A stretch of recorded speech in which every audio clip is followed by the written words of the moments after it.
Okay, guys, here we have another additional example. They are giving me over here the coordinates. Remember always that in an order pair, the number that comes first is X and the second number is Y. Don't forget that, okay? Just by looking at these order pairs, I am going to determine if this is giving me a quadratic function. So I write over here my order pairs, okay? I write over here my order pairs, and I'm gonna see how many spaces I move from -2 to -1. This means I move one space to the right if I was in the number line. From -1 to 0, I move one space. From 0 to 1, I move one space. And from 1 to 2, I move one space, okay?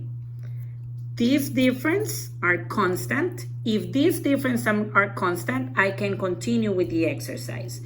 If any of these numbers is not the same, like for example, if over here I would have gotten a 2, there is no need for me to continue, okay? Because that means it is not constant.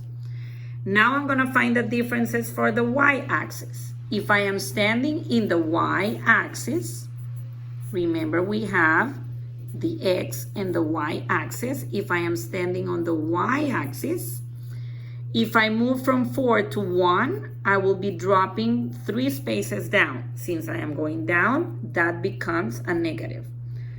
From 1 to 0, I am dropping 1 space down.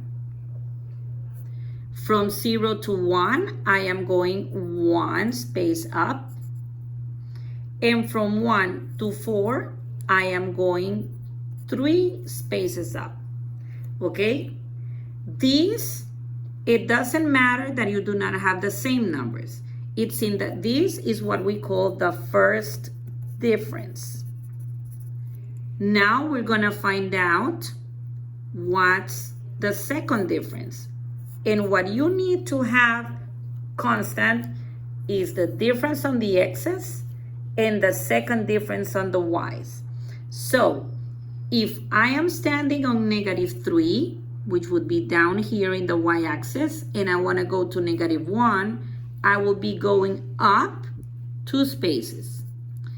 If I go from -1 to +1, that means that if I am over here and I want to go over here to -1, that means I will be going up 2 spaces.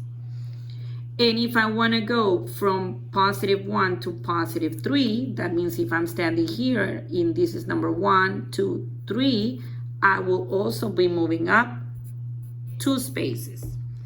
So this second difference is okay because it is constant.